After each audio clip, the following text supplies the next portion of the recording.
Hello and welcome to the Learning and Development Podcast sponsored by Infopro Learning. As always, I'm your host, Nolan Hout. Today, I'm thrilled to be joined by Dr. Keith Keating, Chief Learning Officer at BDO Canada, lecturer at the University of Pennsylvania, and author of a groundbreaking new book, Hidden Values, which challenges us to look beyond the traditional ROI metrics and uncover the deeper impact of learning and development. And Keith really has interesting perspective that he's bringing to this conversation with lots of years at the intersection of learning, finance, and business strategy. And that's all really tied into the book and the themes. And we'll kind of talk with Dr. Keating about some of those things. Really, whether you're an L&D professional, HR leader, or more in a business executive, and you're wanting to maximize your investments in human capital, this is going to be a really great conversation for you. So speaking of the conversation, let's make it two-sided by bringing in our guest, Dr. Keith Keating. Welcome to the podcast. Thank you so much for having me.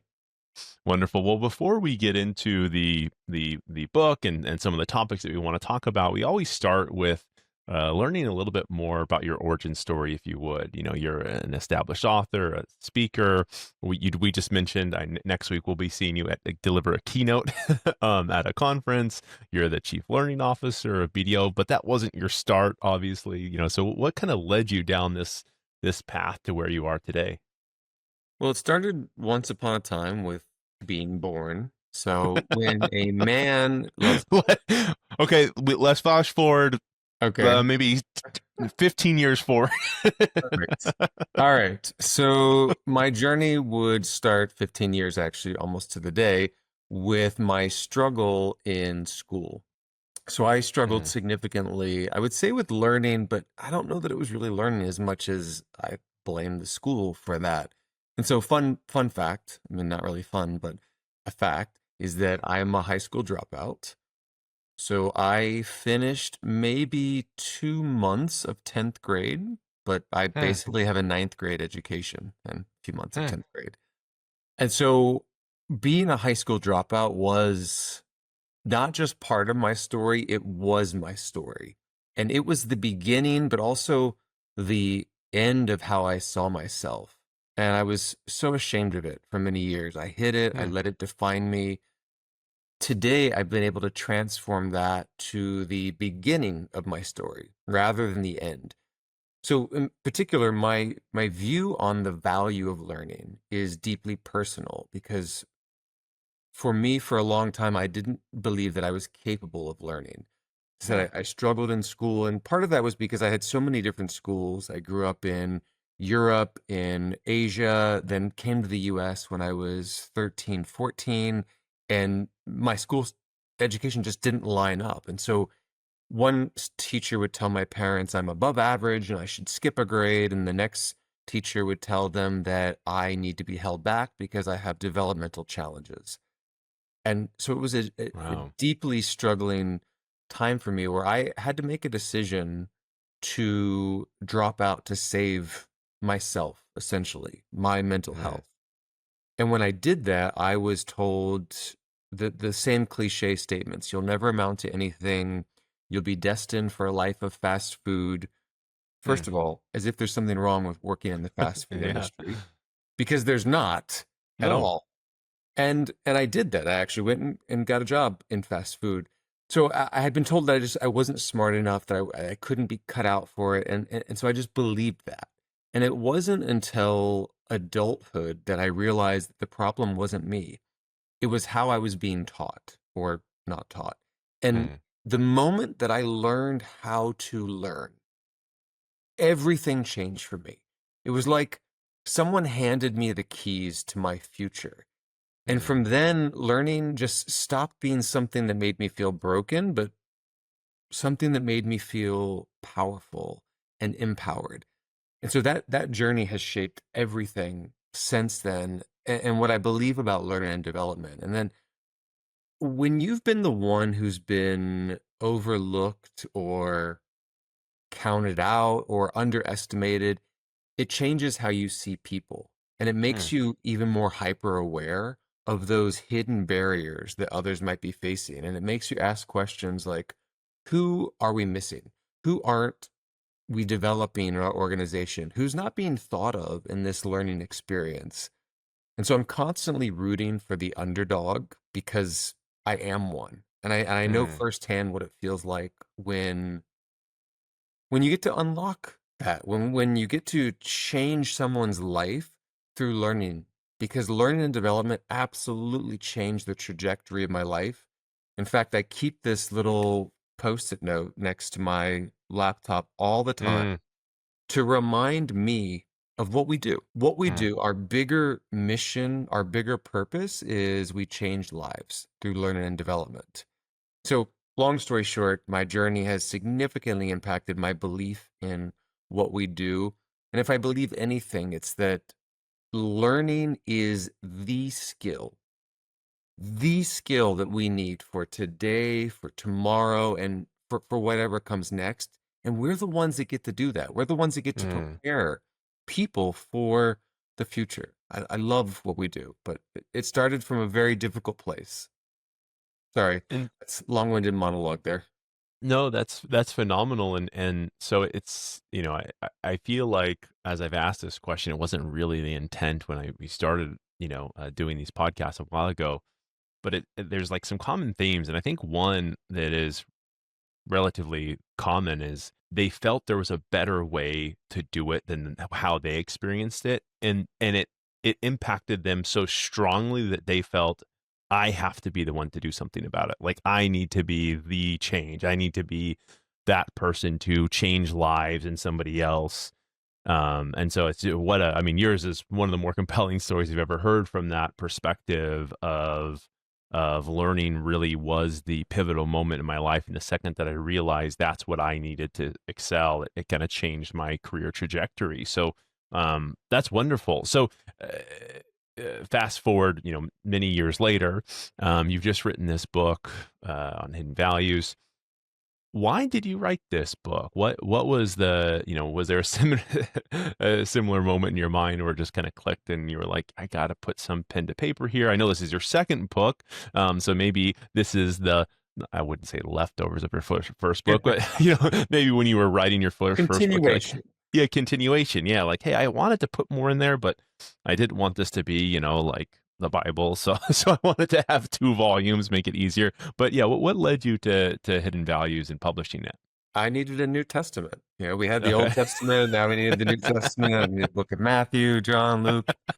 Not to get religious. It is a continuation from the first book. The first book is The Trusted Learning Advisor. Right. Uh, just for those of you who are watching. And that is about our evolution from being order takers to being strategic business partners, Hmm. because our industry is largely stuck in this order taking mindset. And I had played that role of an order taker for years and have been able to move out of that. And so the first book was my culmination of what did I do? What did my teams do? And how can we share that so that others can continue to evolve?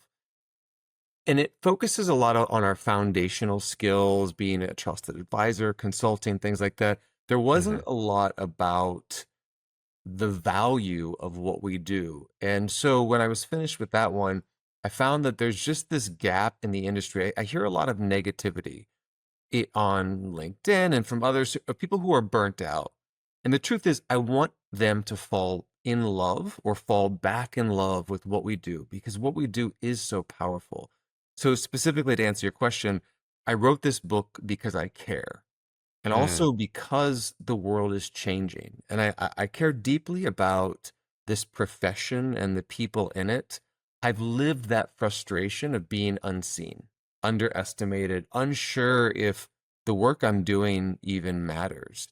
And I've been the learning leader that's been trying to prove value in a room where people didn't want to listen. And so I know mm, firsthand what this is like, but I also know when we get it right, it can transform not just performance, but people's lives. And mm, so I care about where we go from here. And what I mean by that is for years now, I've heard people saying we live in a knowledge economy and it's all about the knowledge that we have. mm, We're no longer in a knowledge economy because this device has more knowledge or more data than I am ever going to have. May not have as much wisdom as I have, but it has basically that knowledge. And I feel like because most of the world now has access to Gen AI. It's almost this democratizer where we're at this starting line together, where we now have all of this knowledge. So what do we do with it? We have to create value from it. So we're moving from Mhm. a knowledge economy to a value economy. Knowledge is no longer enough. And that differentiator for us is going to be, how do we create value? How do I take my experience, my expertise, my little bit of knowledge, these tools, how do I put them all together so that I can create value? And I don't think that the shift is coming in the future. I think it's here now. And we have a pivotal role that we can play when we talk about this idea of value. So, in summary, this book is my contribution to that future. It's a blueprint for learning, talent, HR to become value creators, value seekers. How do you measure value? How do you tell the story of value? Because what we do has tremendous value. We just largely lack the language, the vocabulary, the skill set, the mindset, and the tools to articulate the value of what we're already doing. Yeah, and I have to say, Keith, when I was reading it, it's funny you mentioned, blueprint, because I was, and we'll discuss some of the themes and later on, but it did seem so. I mean, saying it seemed formulaic makes it seem like it was a dry book, and it wasn't at all a dry dry book, but it was almost so, if you do this, you will get this out of it. And so it was like the perfect handbook, if you would, in my opinion, a great handbook to have with you. And there's like things in there that specifically say, hey, if you're looking for something, if you have something great, if you don't have a way to generate value or to tie what you're doing back to value, this is a great place to start. So I, I think, I appreciate that you recognize that, because I think what's important for me is I want anything I do to be practical. yeah. Look, we have a lot of thought leaders out there. I don't ever want to be a thought leader. I want to be a practitioner who's doing the work, and I want to share with others what I'm doing. Hey, this has worked for me in my context. If you don't have something or it's not working for you in your context, try this. And I think that practical application is hopefully what comes across as being valuable. And yeah, and I want to call that out because we've seen that. So I lead a marketing organization, and so I'm always tracking kind of what gets the most clicks or the views or whatever. And the content that we get the most attendance for, whether it's webinars or whatever, is the like so. And one of the things that I run it is AI.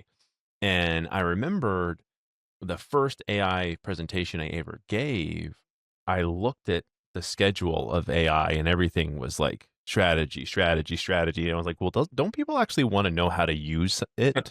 Like, aren't some people wanting to just try, like, like open up Claude and write a prompt? And so this is definitely the book for that. And I think the demand is, I mean, you've seen it. It's all over LinkedIn. So the demand is there. It's a great book. And I think it's really served that purpose. One of the things you mentioned, the value and how you get values. There was one critical role, and it maybe comes back to your, origins, but anytime we're talking about bringing value back to the business, one of the things that I thought was interesting is usually the business is, I don't know, it's like some being that doesn't, it's like value back to the business. But something you specifically call out is the relationship of the CFO, the chief financial officer, with L&D. Talk to us a little bit about that relationship and why that was so important, because it's one of the first chapters in your book as well. Like, why was that such a thing to stress on as an importance? Because I also am not hearing it from others, although I agree with you that I think it is so critical. So, interesting fact, 25% of CEOs were CFOs. So Okay. once upon a time, the CFO, if you look back in the 80s and 90s and you watch like Revenge of the Nerds or anything with smart people, you have the tape and the glasses, and Yeah. anybody in finance was looked down upon, or they were a nerd or a geek.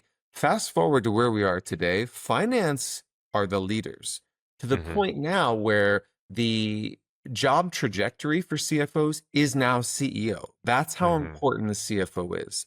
But Mhm. to take a step back as to why am I advocating so much for CFOs, the story behind that is I was working for a Fortune 500 company. We had a massive win. I think we had maybe a $3 million quote ROI. Well, Mm. that's a different discussion. And then we had about a $2 million cost avoidance. And I was really proud of both of those. And I wanted to share the story. And my boss pulled me aside and said, we can celebrate it internally, but do not tell anybody, especially finance. If you tell Hmm. finance that we have cost avoidance, they're going to reduce our budget that same amount. If you tell finance that we Yeah. have an ROI result, they're going to expect us to replicate that same amount every year moving forward. Don't talk to finance. And so this fear had built up. And then as I thought about it more, I realized that fear has always been there because we have this saying, L&D is the first budget to get cut. Mhm. And it permeates everywhere on social media, in books. I actually Mhm. found it dating back to the 1960s Mm. with ATSD at the time. Right? Was it AT? Yeah, yeah, yeah. Way back when it was like, be careful of the finance leader. So long story short, all this is happening at the same time that I was starting my doctorate.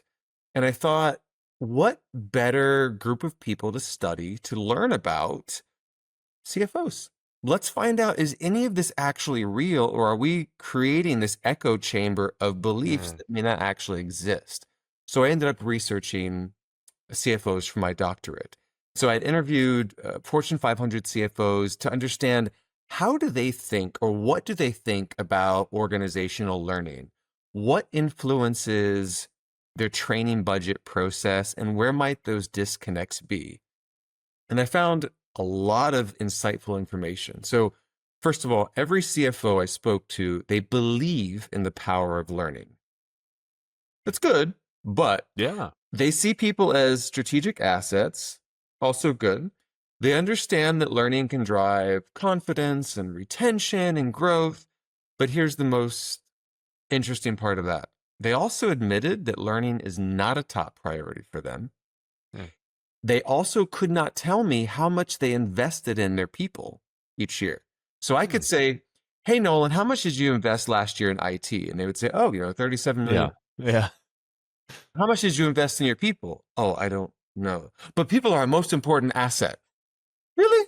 Okay, there seems to be a disconnect there. And so what that uncovered was, it's not that they don't necessarily care about it. There's a difference between uh, how they find this concrete versus tangible impact. And so CFOs are wired. They're held accountable to prioritize measurable, tangible Mhm. outcomes, operational efficiencies, client impact, all of this stuff that really sits in this world that's abstract to us. We talk about engagement, we talk about confidence, we talk about collaboration, which is all very valuable, but that's so hard to see on a financial dashboard. And so they're not dismissing learning, it's just they're not seeing it in the same way that we see it. So at the end of the day, it's not that there's a lack of belief in what we do, it's the lack of visibility. And Mm. that's where we have to step up. So, in order for us to work with CFOs, first of all, we have to build a relationship with them. We have to connect human impact to their business outcomes. They largely said, don't send me an Excel spreadsheet. I don't want to see your ROI because that's Mm. not how I translate it into ROI. And so my next question was, well, how do you? And they're like, Yeah. yes, that's the question you should be asking me. What do I want to see? Not what do you see? I don't care who Kirkpatrick is. Philip, I don't follow that. I don't follow Philip's ROI. And that's no disservice to them at all. And in the book, I really try not to discredit anybody else's theories or Yeah. philosophies. Those are the OGs for a purpose. What I'm trying to institute is taking their frameworks and just reframing all of it to the business. And the business includes the CFO. The CFOs would tell me, bring me the story. Don't just bring me your Excel, your data, but tell Yeah. me better stories that are grounded in evidence. We don't just want data, we want the story behind it. And then go ahead. I was going to say, yeah, and I actually found that really fascinating. I mean, I don't know if you've met Rob Lauber. He was one of I, okay. No, Yeah. go ahead. Yeah. But he's always told me, Nolan, the first day on the job, I would go to the CFO. Like that was my guy and or girl. He's like, that's who I always wanted to have that relationship with was the CFO. And for many of those same reasons, but I realized I never really peeled the onion back. And it wasn't until I was reading your book that I really understood it from the mind of the CFO. And for me, one of the most uh awe-inspiring things was it's not just about the data. You think, oh, CFO, they're just, counting beans all day and doing this, that, and the other. But then you outline the like three different parameters of which they really wanted to see, economic, personal, and societal. And I was just thinking, wow, I would have assumed that all the CFO cared about was if I'm spending $1 million on my onboarding training program, show me that it's somehow going to save me over 4 years, $5 million or whatever it is. Can you talk a little? I mean, can we expand on that a little bit? Because at least for me, that didn't like that didn't come naturally when I thought, oh, speak to the CFO in terms they want to hear. So a couple of points that are pinging around. I just want to make sure I don't lose them, and I'm already losing them. Give me a second. It's the really good one. Let me start with the not so good one. Okay. Part of it is we have to help the CFO to care. And Yeah. one of the quotes that one of the CFOs said to me, which has stuck with me, is I have so many fires at my feet. I don't care about this. I can't care. This is not a priority to me. Mm, So it's our job to build that relationship, to make it a priority for them. One of the things that so many people overlook with the CFOs is that the CFO's sole responsibility is to understand the value of mm, every aspect of that organization. And so if you ask yourself, especially if you're a learning leader, has my CFO ever asked me what the value is of what we're doing? And the answer is no. Well, that is hugely telling because then how are they calculating what value you're providing? And the answer is they're not. right. They're not. So we have to help do that work for them by building that relationship with them so that they know what the value is. Yeah, and I totally agree, and I think it is an interesting thought of like building that relationship. I feel like I don't know, I feel like it'd be kind of a scary thing for many new leaders because I'm assuming you can you can speak definitely from experience.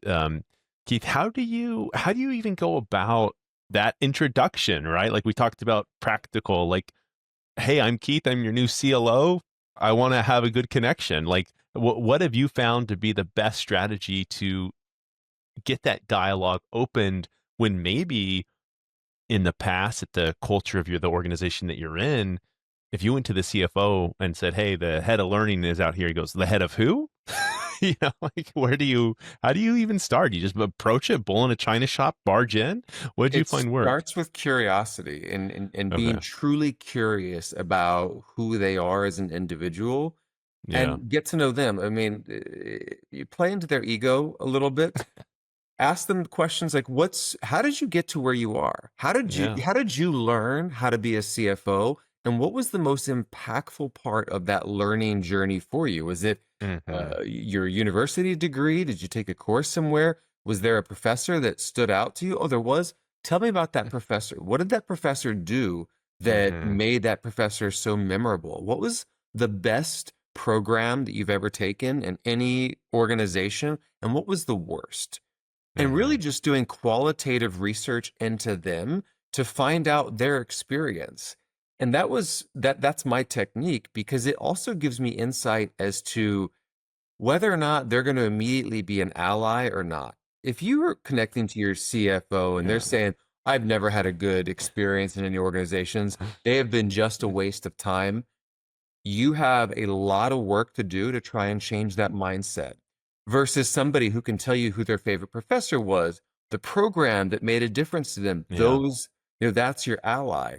So either way, you've got to work with them. But then digging into more about what would they like to see different in the organization, or how about their own team? Every CFO has a team behind them. So, hey, CFO, is there any specific learning programs that are missing right now that might help your team, might help do X, Y, and Z? So I would focus on those.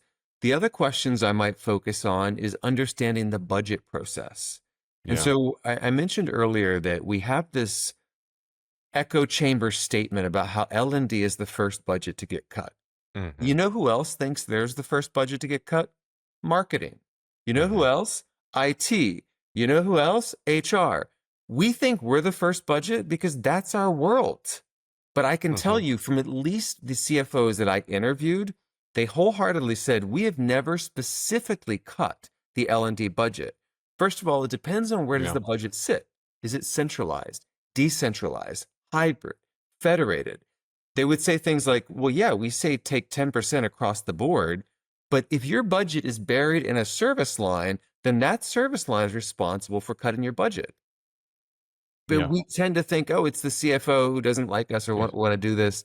But at least based on my research, nobody is targeting specifically the L&D budget. What they're targeting is service centric type service lines, which is what we are. We are not typically revenue generating, which, side note, that should be part of your strategy. Could you be revenue generating? That's a different Yeah. podcast for a different time. Yeah. Yeah. For sure. We're seen as cost centers for the most part. And so, yes, cost centers tend to be the first budgets that are cut, but it's not, at least based on the research, targeted directly towards us. So how do we then go to, so we've got this relationship with the CFO. They're kind of telling you what they want to see. And part of what you've talked about, even on this podcast, but also in the book, is this idea of going beyond just an ROI number. Tell us a little bit about how you go about going beyond ROI, and how that's worked for you and your experience, and maybe outline some of the things that you present in your book as well for those that haven't read it yet. So the tool that I put together that I follow is the value creation compass.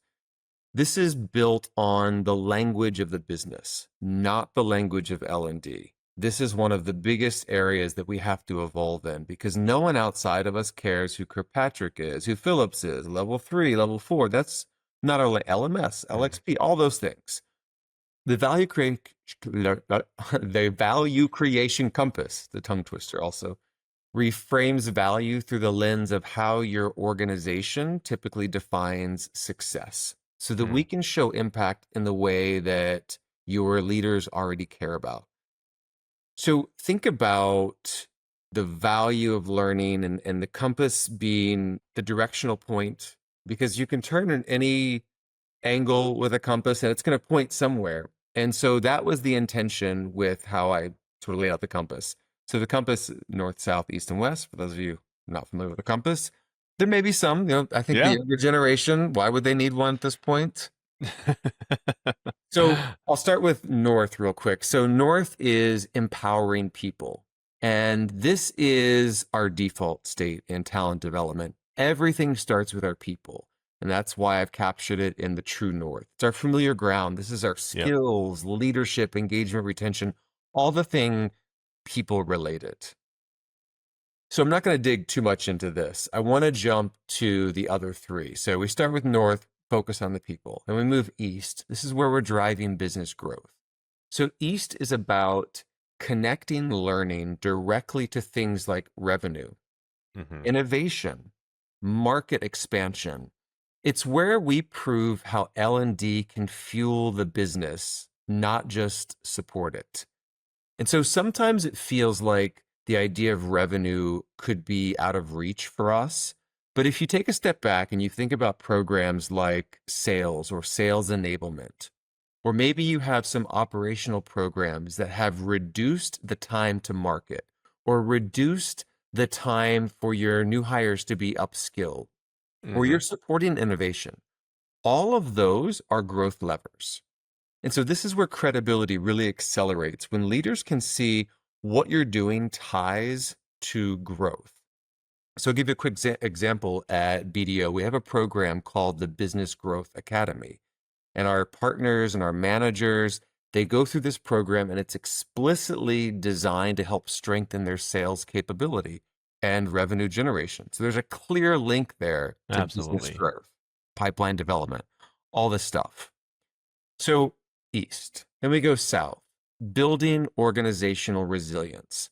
So south is about strengthening the organization's ability to adapt, align, to endure through change. If you think about COVID, one of the positive outcomes from COVID for us from an L&D perspective is all of a sudden overnight we became important. Mm. All of a sudden it was, I don't know what Zoom is, but can you Yeah. Zoom us? Yeah. Can you do Because it? now Yeah. everybody has to be home and how can you help? And so we rose to that challenge to help our organizations adapt. This is where learning can help the business sort of absorb that shock or even Yep. accelerate it in disruption. And so when we focus on resilience, it's about making learning essential. So you might have programs around change management or a transformation. Love this word because every company is always going through a transformation. So that means the company, the business, something is changing. We're the ones that help the business through that change. So if you think about maybe a program like growth mindset or power skills or any type of role that you play in that transformation, you are helping that organization change to be resilient.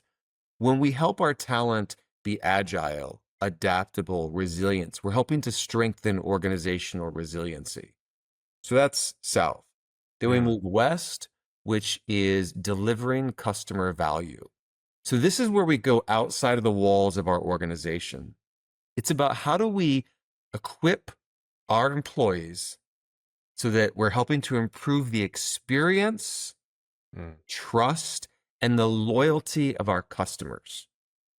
Not just the employees, but our customers. When employees learn better, customers benefit. But a lot of times we don't connect those dots. So here's some Mm. examples. Maybe it's fewer errors, faster response times, it's stronger relationships, it's greater trust.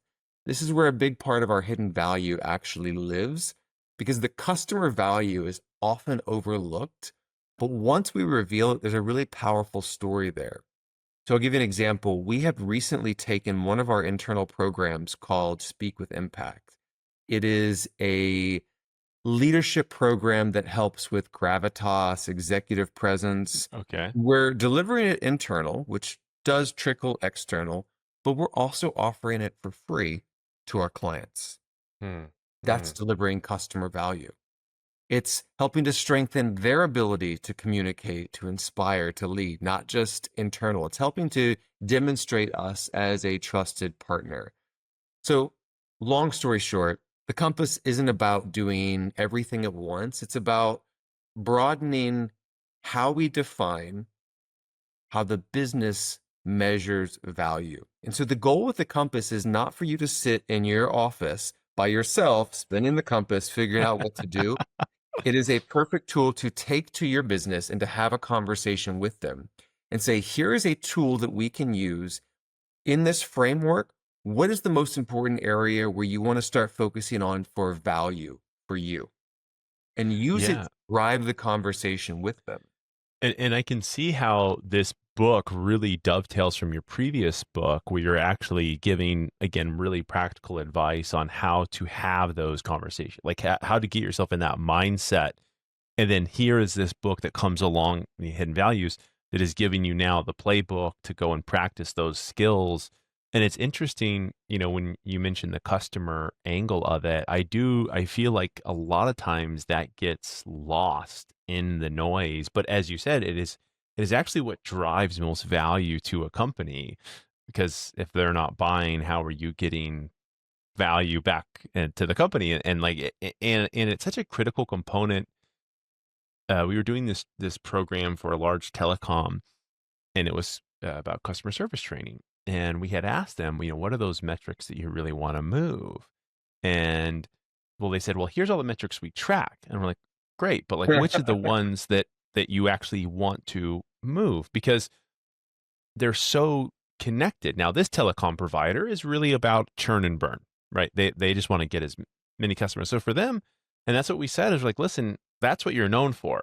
Do you want to keep pressing that button? So if you Mhm. do, then we want to teach people to get off the phone quick. Get them an answer, get off the phone, skip the pleasantries. We're all about first call resolution and decrease your talk time and decrease hold time overall.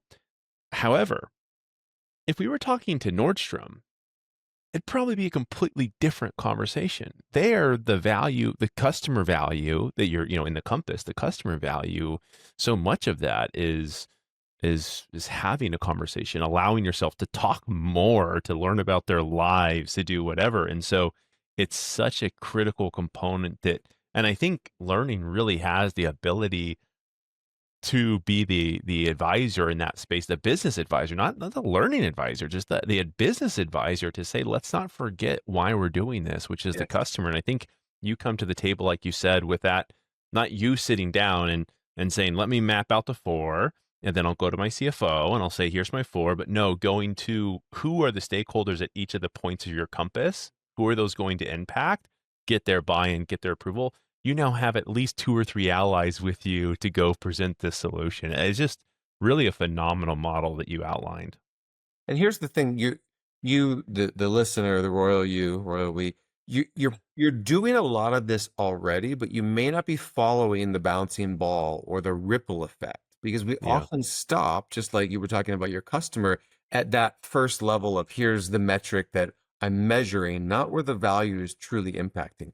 I guarantee if you sat back, you looked at the framework and you followed it through, you would start to realize, oh my gosh, we are helping organizational resilience down here with these three programs. Oh, this is actually linking out, rippling out to our customers. So it's to empower you to have the language and the tools to have those conversations to get to those 2, 3, 4 level down so that you're speaking in a way that resonates with your business. So one question I have, and we kind of have to wrap up soon, but one thing that I always like to think about, especially whenever I read a book, I am so fired up to do that thing. Like I'm like, dang, I can't wait to implement this. But then I hit a roadblock and I kind of put it back in the burner. What are those roadblocks? If you've read Hidden Values, or if you're listening to this and we're going to give away some copies actually, so that will be fun. So you have your chance to win a copy of the book. But um, what are those potential roadblocks that people need to be on the lookout for as they're listening, as they go in to Mm. implement this? Where if you're gonna fail, I've always felt it's really helpful to kind of plan out what might go wrong, so at least I'm prepared. Where's the potential to kind of hit some roadblocks here? To expand the question a little Okay. bit, because I think what I'm going to say is something that all of us need to remember in that if you're ever reading a book or listening to a case study or you're at ATD or TICE or wherever you're watching somebody present, please remember this single word: context. Context. Context is so crucial. I cannot tell you how many times I've sat in somebody else's keynote and they've talked through this beautiful story and I leave feeling less than because in my head I'm like, that doesn't work for me. That I tried that and it didn't work. So my cliff note or Cole's note for those in Canada is everything has to be contextualized to your organization. Just because it worked for me is not a guarantee that it's going to work for you. You have to take a step back and look at where's your organization in that maturity level. Do they want you to succeed? Do you have a learning culture? Does your Mm, stakeholder allow you to have a voice? Not every organization is going to be the same. What I did at General Motors, I could not have done at Archwell. What I'm doing at BDO would not have worked at HSBC. The idea is for you to read the books, do the keynotes, do all those things, put them in your toolkit to know these are tools that you can choose from, but it has to be the right problem at the right solution at the right yep. time with the right tool. So the answer to your question is, where are you going to fail? You're going to fail if you assume that this is going to always work regardless of your context. You have to first take a step back and figure out, things like, are you brand new? Are Yeah. you brand new and you're just starting out? Well, first you have to build your credibility and you have to build the trust before you come in guns blazing with value creation compass and all these things. Step back, take time, listen, build a relationship. Does your company have a learning culture? Maybe they don't. Now you're having to push even harder Mm-hmm. uphill. So I guess that feels a little bit negative, and it's not intended to. It's to say, look, start with the context, make sure that everything is through the lens of your organization and where you are in that journey, because you may not be as mature as somebody else. The next piece of where you can fail is not spending time understanding the business. Our job is to know our business just as good, if not better, than our stakeholders, Yep. so that they don't get a chance to say, you don't know my business, and then shut us down. And with Mm-hmm. tools like Gen AI, you have no excuse at this point of Gen AI, World Economic Forum, McKinsey Global Institute, as unbiased as possible. It's free research firms.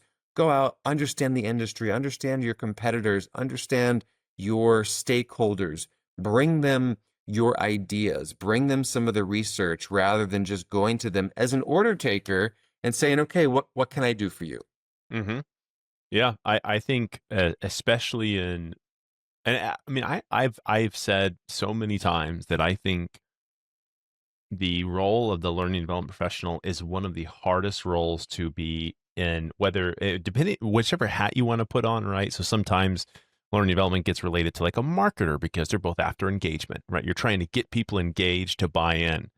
Well, you have to create an ad that works for the 18-year-old intern and the 80-year-old whatever, or, and the 50-year-old and the 20-year-old and the male and the female. You don't have a target demo. Your target demo is the whole company.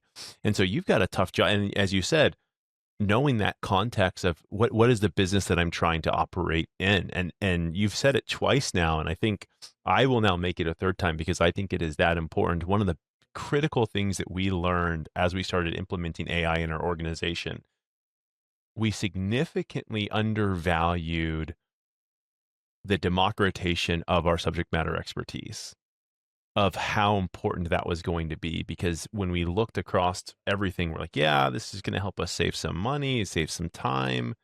But then we looked at what is our biggest time suck. Mm. It is getting context. It's getting subject matter buy-in. It is getting that information of what is it that we're trying to solve. Getting the points of the compass and then getting the details about it.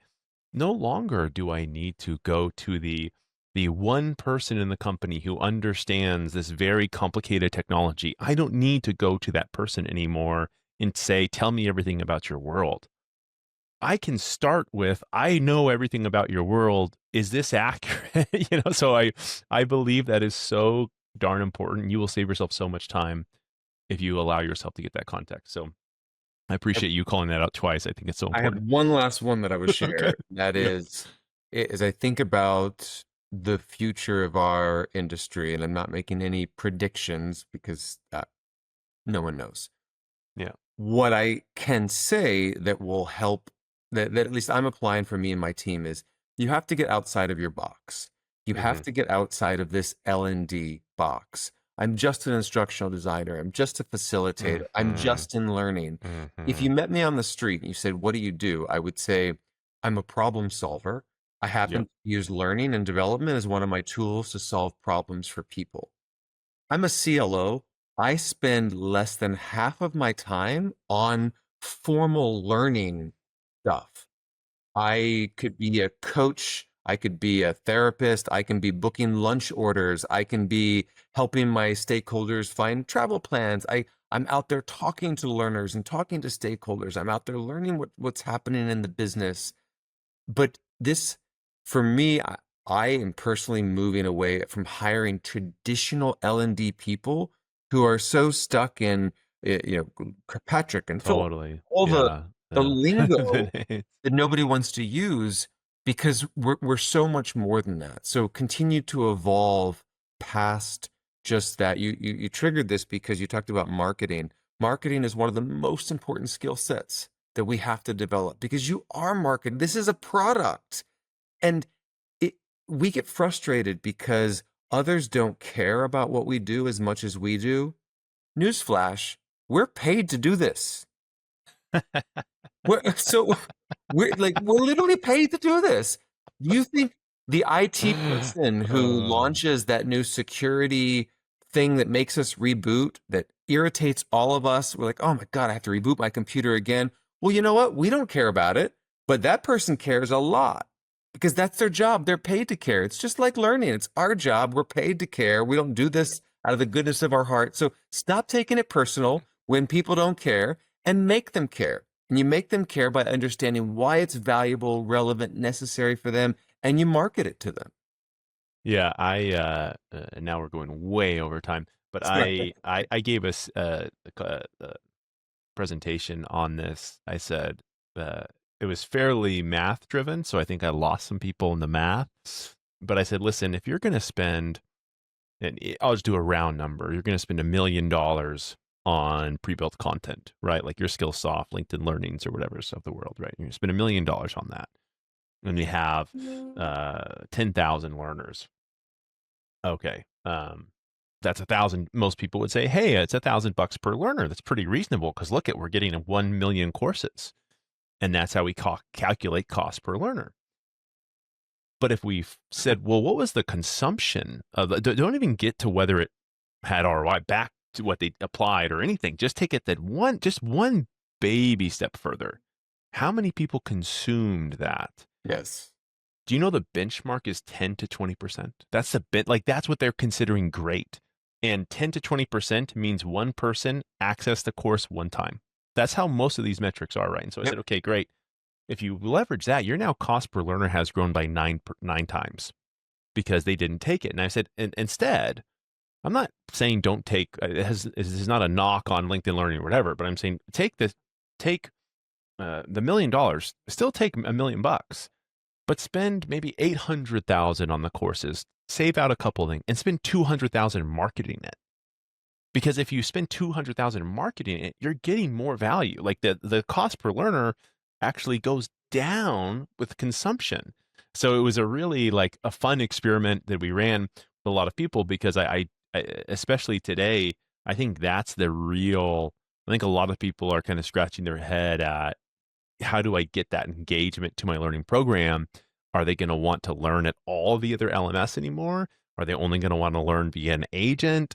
How are we going to get that information? I think is like the very big top of mind for everybody because it does solve that problem of if I just, if I create content just to create content and nobody takes it, what's the value? And the model has to change. I mean, they're going to quickly need to switch to a consumption model Mm-hmm. because at this point, Yeah. I'm ready to drop it until that happens. I'll pay for what people use, but I don't want to pay the $1 million to have it sit there, which is, And that's what I think a lot of leaders like yourself are pushing, and some of these organizations are making those changes. They're starting to say, pay for performance. yeah. If you take it, we did this program for a company, and we actually implemented that. We said this was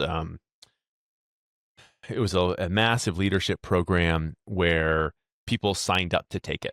Right, it was part of a Mhm. series, and we said, listen, we're not going to charge you a cent for the building it. We'll actually help promote it.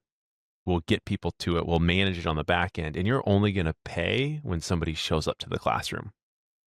And for them, why would they not sign that? You know what I mean? It's like, oh, so I'm only paying when people actually learn. That's a great model. I think Yes. as more people like you kind of push the market that way, I think the value is gonna go up. So thank you so much for spending even more time than we had allotted for. Dr. Keith Keating, your amazing book, Hidden Values. We'll be offering some to our listeners here to check it out. Hidden Value, you can see there. It's a phenomenal book. I know I don't want to guarantee, but I can almost guarantee if you pick it up and even skim through some of these things, go to the compass and just kind of have that out, you will start to see some value. Definitely the $20 or whatever it is, the value of the book. I can tell you're going to get that back. So thank you so much for spending some time with us today. Thanks for having me. I appreciate it. Thank you.